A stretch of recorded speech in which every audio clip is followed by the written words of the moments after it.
ನಡುಕ.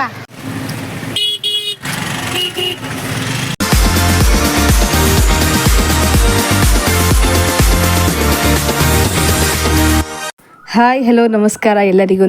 Welcome back to my YouTube channel. ನಾನು ನನ್ನ ಕೊಲೀಗ್ಸ್ ಎಲ್ಲ one day trip to Mysuru ಅಂತ ಪ್ಲಾನ್ ಮಾಡಿದ್ವಿ. ಯಾಕೆ ಮೈಸೂರಿಗೆ ಪ್ಲಾನ್ ಮಾಡಿದೀವಿ ಅಂದ್ರೆ ಅವತ್ತಿನ ದಿನ ನಮ್ಮ ಸರ್ ಅವ್ರ ಮನೆ ಗೃಹಪ್ರವೇಶನೂ ಸಹ ಇತ್ತು. ಸೊ ಗೃಹ ಪ್ರವೇಶಕ್ಕೆ ಹೋದಂಗೂ ಆಗುತ್ತೆ, ನಾವು ಅನ್ಕೊಂಡಂಗೆ ಟ್ರಿಪ್ ಕೂಡ ಮಾಡ್ಬೋದು ಅಂತ ನಾವು ಮೈಸೂರನ್ನ ಸೆಲೆಕ್ಟ್ ಮಾಡಿದ್ವಿ.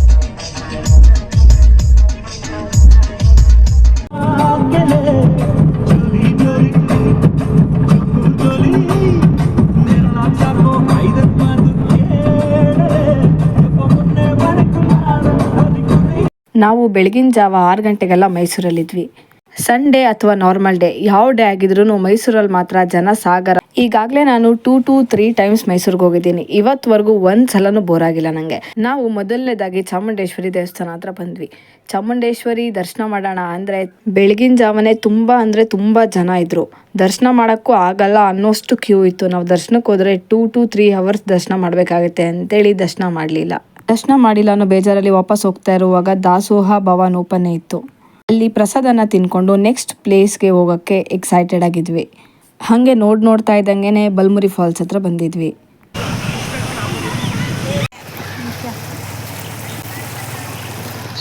ಎಲ್ಲ ನಡುಕ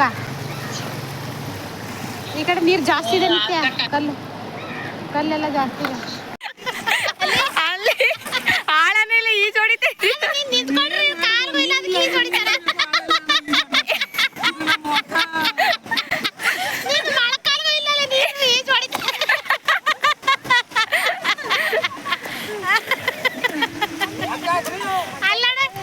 ಬಲ್ಮುರಿ ಫಾಲ್ಸಲ್ಲಿ ನೀರಿಲ್ಲ ಅಂದ್ರೂ ಇರೋ ನೀರಲ್ಲೇ ತೃಪ್ತಿ ಪಡ್ಕೊಂಡು ಎಂಜಾಯ್ ಮಾಡಿಕೊಂಡು ನೆಕ್ಸ್ಟ್ ನಾವು ರಂಗನಾಥ ಸ್ವಾಮಿ ದೇವಸ್ಥಾನ ಹತ್ರ ಬಂದ್ವಿ.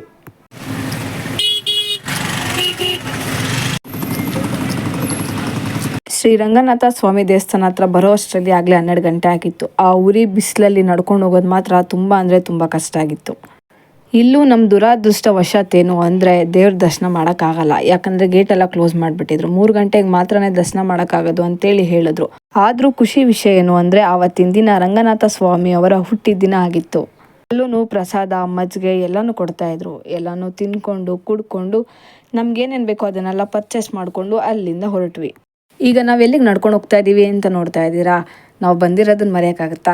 ನಾವು ಬಂದಿರೋದೇ ಗುರುಪ್ರವೇಶ ಅಟೆಂಡ್ ಮಾಡೋಕ್ಕೆ. ಸೊ ಫಸ್ಟ್ ಗುರುಪ್ರವೇಶ ಮುಗಿಸ್ಕೊಂಡ್ಬಿಡೋಣ, ಆಮೇಲೆ ಬೇರೆ ಎಲ್ಲೆಲ್ಲಿ ಹೋಗಬೇಕು ಅಂತ ಪ್ಲಾನ್ ಮಾಡಿದ್ವು. ಅಲ್ಲೆಲ್ಲ ಹೋಗೋಣ ಅಂತೇಳಿ ಡಿಸೈಡ್ ಆಗಿ. ಇಲ್ಲೂ ಸಹ ತುಂಬ ಜನ ಇದ್ರು. ಮನೆ ಬಗ್ಗೆ ಹೇಳೋದಾದರೆ ತುಂಬ ವೆಲ್ ಪ್ಲ್ಯಾನ್ಡ್ ಆಗಿ ಕನ್ಸ್ಟ್ರಕ್ಟ್ ಆಗಿರೋ ಥರ ನನಗನ್ನಿಸ್ತು. ಅದರಲ್ಲೂ ಓಪನ್ ಕಿಚನ್ ನನಗೆ ತುಂಬಾ ಇಷ್ಟ ಆಯಿತು. ನಾವು ಕೂತ್ಕೊಂಡು ಊಟ ಮಾಡಿಕೊಂಡು ಅಲ್ಲಿಂದ ಹೊರಟ್ವಿ. ಸೊ ಗೈಸ್, ಈಗ ನಾವು ಬಂದಿರೋದು ಎಲ್ಲಿಗೆ?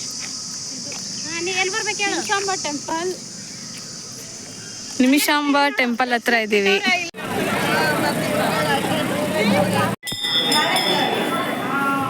ಫೈನಲ್ ಆಗಿ ನಿಮಿಷಾಂಬ ದೇವಸ್ಥಾನದಲ್ಲಾದರೂ ದೇವ್ರ ದರ್ಶನ ಮಾಡೋ ಅವಕಾಶ ಸಿಕ್ಕಿತ್ತು.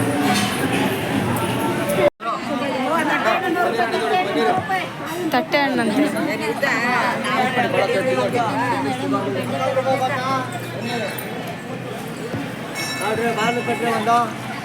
ಇಲ್ಲೂ ನೀರಲ್ಲಿ ಆಟ ಆಡ್ಕೊಂಡು ನೆಕ್ಸ್ಟ್ ನಾವು ಶ್ರೀ ವೇಣುಗೋಪಾಲ ಸ್ವಾಮಿ ಬ್ಯಾಕ್ ವಾಟರ್ ಫಾಲ್ಸ್ ಹತ್ರ ಬಂದಿದ್ವಿ. ಎಷ್ಟು ಪೀಸ್ ಆಗಿತ್ತು ಅಂದರೆ ಯಾರಾದರೂ ವೇಣುಗೋಪಾಲ ಸ್ವಾಮಿ ಟೆಂಪಲ್ಗೆ ಹೋಗಿಲ್ಲ ಅಂದರೆ ಪ್ಲೀಸ್ ವಿಸಿಟ್ ಮಾಡಿ ಅಂತ ಕೇಳ್ಕೊತೀನಿ.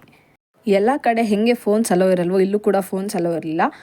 ಬಟ್ ಒಂದು ಖುಷಿ ವಿಷಯ ಏನು ಅಂದರೆ ಈ ದೇವಸ್ಥಾನದಲ್ಲಿ ಕಾಣಿಕೆ ಹಾಕಂಗಿರಲಿಲ್ಲ. ಅದು ಒಂದು ಖುಷಿ ಅನ್ನಿಸ್ತು ನನಗೆ. 46 ದೇವಸ್ಥಾನಕ್ಕೆ ಹೋಗೋದಕ್ಕೆ ನಾವು ಒಂದೇ ದೇವಸ್ಥಾನ ವೇಣುಗೋಪಾಲ ಸ್ವಾಮಿ ದೇವಸ್ಥಾನಕ್ಕೆ ಬಂದರೆ 46 ಐಡಲ್ಸ್ ಈ ಒಂದೇ ದೇವಸ್ಥಾನದಲ್ಲಿತ್ತು. ನೋಡಿ ಗಾಯ್ಸ್, ಫೋನ್ ಯೂಸ್ ಮಾಡಲ್ಲ ಅಂತೀರಾ, ವ್ಲಾಗ್ ಎಲ್ಲ ನೋಡ್ತೀರಾ? ಲಾಸ್ಟ್ ಆ್ಯಂಡ್ ಫೈನಲ್ ಆಗಿ ಅವತ್ತಿನ ದಿನದ ಕೊನೆಯ ಜಾಗ ಯಾವುದು ಅಂದರೆ ಕೃಷ್ಣರಾಜ ಸಾಗರ ಅಂದರೆ KRS ಡ್ಯಾಮ್ ಹತ್ರ ಬಂದಿದ್ವಿ. ವಾಟರ್ ಡ್ಯಾನ್ಸ್ ನೋಡಬೇಕು ಅನ್ನೋ ಆಸೆ ಯಾರಿಗಿರಲ್ಲ? ಅಫ್ಕೋರ್ಸ್ ಎಲ್ರಿಗೂ ಇದ್ದೇ ಇರುತ್ತೆ.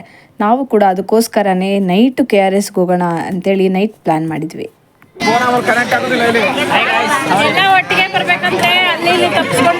ಮೈಸೂರಿಯನ್ಸ್ಗೆ ನಂದೊಂದು ಪ್ರಶ್ನೆ ಇದೆ. ಆ ಪ್ರಶ್ನೆ ಏನು ಅಂದರೆ ಮೈಸೂರಲ್ಲಿ ಯಾವತ್ತಿನ ದಿನ ಜನ ಇರಲ್ಲ. ನಾನು ಯಾಕೆ ಈ ಪ್ರಶ್ನೆನ ಕೇಳ್ತಾ ಇದ್ದೀನಿ ಅಂದರೆ ಓದಾಗೆಲ್ಲ ಜನ ಇರ್ತಾರೆ ಗೈಸ್. ಎಷ್ಟು ಬೇಜಾರಾಗುತ್ತೆ ಗೊತ್ತಾ? ಒಂದು ಸೈಡ್ ಬೋಟಿಂಗಿಗೆ ಟಿಕೆಟ್ ತಗೊಂಡು ಎಲ್ಲರೂ ವಾಟರ್ ಡ್ಯಾನ್ಸ್ನ ನೋಡೋಕ್ಕೆ ಫೈನಲಿ ಬಂದ್ವಿ.